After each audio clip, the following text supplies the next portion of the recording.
next, we are going to flip over to Adeline Kraus. She is from Columbia, Missouri, and it is there in her hometown where she learned a lot about the challenges immigrant and refugee students and their families face while working in a middle school. Adeline will be flying us southwest to Mexico. After spending time there in high school, she wanted to head back there to dive into her research. Analyzing nonprofit methods of supporting the integration of displaced peoples in Mexico City, Mexico. So, Adeline, would you take it away? Hello, thank you for that introduction. You are so well researched on all of us.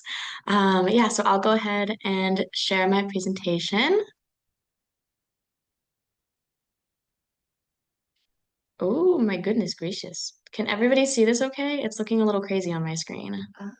Okay, you Yes, can't. I Okay, can see it thank you, now. Sophia. Okay, I think there might just be a bit of a lag. Present. All right.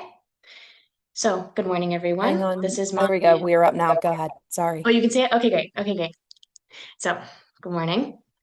In the first 5 months of 2024, approximately 1,390,000 undocumented migrants traveled through Mexico.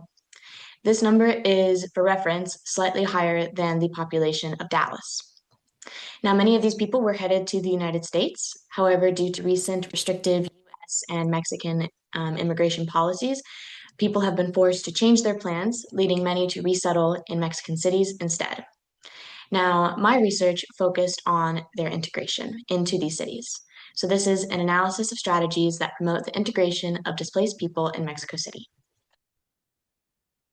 Okay, so for a little bit of context, in Mexico, migrants commonly travel on foot. Now, these pictures are from late March, and they show a caravan of 300 people that formed at the Mexico-Guatemala border. Now, in the recent past, this group would have headed to the United States. However, now they aim to resettle in Mexican cities such as Guadalajara, Monterrey, and Mexico City. Now, this presentation is by this time a few weeks old. This caravan has been dissolved in early April, and the group was separated and taken, not taken, but were given rides to larger cities in the area to continue their documentation process for context. Now, in Mexico City specifically, where a lot of these people are trying to get to, the number of people who were born abroad increased by 45.9% from 2010 to 2020, and currently 11.4% of their population is foreign born. Now, this population is really diverse. One of the largest groups resettling in Mexico City are actually Americans. However, due to the elevated socioeconomic status of Americans, we're going to not be focusing on them today. The groups that we will be focusing on are mainly coming from Colombia, Venezuela, Haiti, Cuba, Guatemala, El Salvador, Honduras, among many other countries that are sending smaller groups. Now, going on, when displaced people arrive to Mexico City, there are many challenges in the integration process. Now, xenophobia is a major issue. A survey conducted in 2024 by the UNHCR found that 52% of Mexican respondents believe that refugees and migrants increase crime in their cities, and 42% believe that the presence of refugees and migrants on the streets creates an unpleasant environment. Now, the images that I showed you before of the caravan are often attached to this anti-immigrant rhetoric as they, in the news, try to portray an invading mob, you could say. Now, another issue is often employment, as studies from around the world have found that migrants and refugees are very underemployed compared to native populations. And language can also be an issue. This mainly applies to Haitian people in Mexico City as they speak Haitian Creole. Now, there is a gap in the literature. The literature focuses mainly on migrants in transit and the small shelters that support them along their route north. There is not much of a focus on the integration of displaced people into host cities or larger organizations that are working to support them. So in comes my research. I worked with an organization called Programa Casa Refugiados, PCR.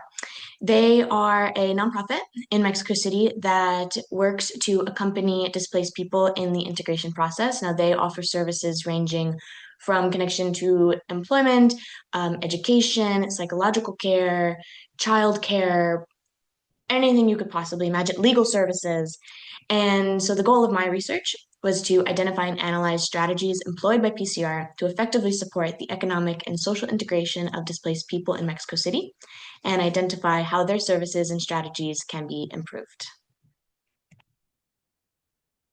For my methodology, I conducted 8 semi-structured interviews in Spanish and participant observation. I utilized contact theory, which is the idea that the more contact that distinct groups have with one another, the more that they will get to know each other and get along. I also utilized qualitative content analysis, which basically I analyzed my data, I looked for themes, and I then coded these themes. And as all the other students, I got IRB approval before beginning this case study. So going on, my findings, they are divided into 6 themes. However, for the sake of time, I would like to go into 2 main themes. That's social integration and the support network. Right, so starting with social integration, I found that PCR effectively supports the social integration of displaced people through the work of their Educación para la Paz, or Education for Peace team. Now, the Education for Peace team, they focus mainly on organizing events and activities that both the local community and displaced people would be interested in. This is tying back to this contact theory. Now, we have some examples here. For example, a yoga class that they have weekly that's open and free to the public, and it's in a park. A Day of the Dead event for family and children, and a volunteer event in which sandwiches were prepared to pass out to people who were struggling with food insecurity. Now, these events, through conversations with participants, I found they allow people to come together and to form relationships mutually through shared interests. And it kind of takes away the pressure of kind of putting nationalities like on the, yeah, I don't know, in the forefront of the event. Now, the Education for Peace team also runs educational workshops, as the name implies. They focus on education a lot.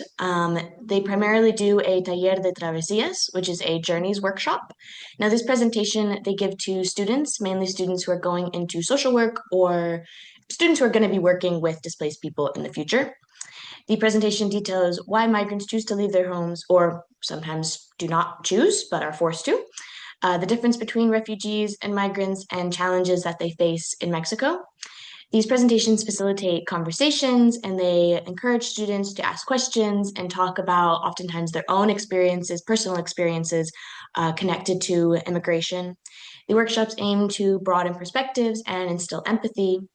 And from my personal experience watching these presentations and participating a bit, I can say that they do get very emotional, and it does kind of show the depth of the challenges that immigrants face, and how when we are discussing them, that empathy really does need to be the kind of the focus of the conversation. Now, the Education for Peace team, they also do more fun events related to education.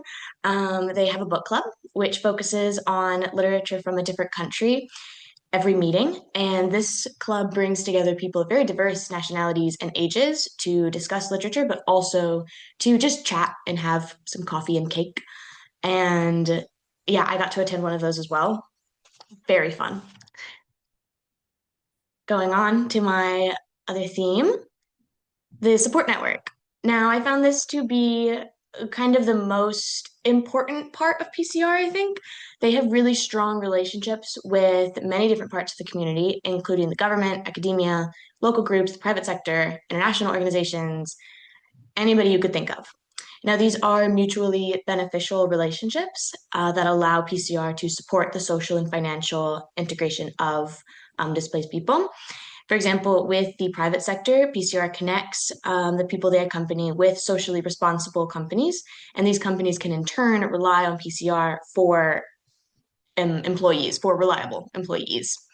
Now, an example of this is the Ciudad de Mexico Te Integra event that is to the left of the screen. Yes.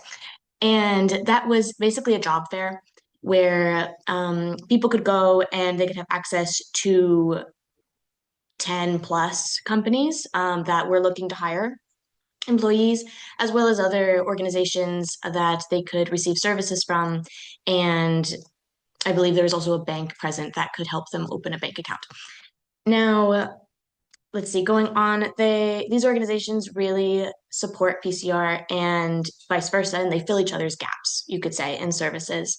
For example, PCR does not offer Spanish classes, but through their relationship with universities, they can connect people with Spanish classes that are then financially supported by larger international organizations like the UNHCR. Now, the two little images that I have at the bottom here show some other relationships that I can go over quickly. The one in the middle is a vaccination event against measles, and it was completely free. And this was an event that was hosted at PCR's office, and it was in connection with the Secretary of Health, the government of Mexico, and I believe that, yes, the more local government of the alcaldía, the kind of neighborhood, you could say. Then to the far right, there is a children's soccer club, which is free. And it says at the bottom there that it is very open to refugee people and gives a little born between 2009 and 2016. So very much so for children. And that was supported by the Secretary of Tourism and Sports, as well as the UNHCR and PCR. So it's a lot of groups coming together to support these events and organizations. Now, going on to the significance of all of this. My research did fill a gap in the literature regarding the integration of displaced people and the larger organizations that support them. I also offered suggestions for future research. I really think it's important that future research focus on how these organizations can become more financially independent and sustainable. As we know, have been large cuts to these nonprofits in the United States, in Mexico, and around the world. And I also provided PCR with access to suggestions for improvement. That was an ongoing conversation with the founder of PCR that he was really encouraged me to send them any suggestions that I had. And so I just last week sent them my thesis and some suggestions. And finally, these strategies can really be applied around the world. I think particularly their strategies relating to education and this kind of very empathetic way of discussing immigration and discussing maybe differences of opinion and differences of experiences. I think that's really important to be instituting these kinds of workshops and conversations everywhere that you can, whether it's in workplaces, schools, universities, everywhere that you can. And going on in conclusion, I really found PCR to just be a wonderful organization. You can see all of everybody's faces here, all very passionate and dedicated people, very happy to be doing their jobs. You can see me. It's pretty up. I'm blonde. I'm right there. Um, and yeah, I just found specifically how they work, how they know that in order to effectively support displaced people, that you need to work with displaced people. This is not something where they specifically in Spanish use the word accompany rather than support. However, in English, it's a bit clunky, I think. So I've been saying support, but what they do is they accompany and they recognize that everybody is trying their best and everybody is trying their hardest, and that displaced people have a lot of experiences and knowledge that without that experiences and knowledge, their PCR would not be nearly as effective. And yeah, going on, I just want to say thank you to you guys and to Global for allowing me to the opportunity to conduct this research and to work with such an incredible organization like PCR. Um, I have my findings listed here and the PCR website. If anybody, hopefully that QR code still works, not sure. Um, but that's there. If you guys just Google Programa Casa Refugiados, it's the only one by that name. Yeah, sorry. Last thing I really wanted to say is that I think PCR, their work could be taken by American organizations because they are really addressing this narrative that immigrants are an invading mob in our country. That rhetoric is huge right now, as it has been for a long time. And they're really trying to address that. And I think that they are effectively doing that. And so I think just as Americans, I think we can really learn a lot from them in how to kind of create a more empathetic and understanding narrative concerning immigration here. Yeah, thank you.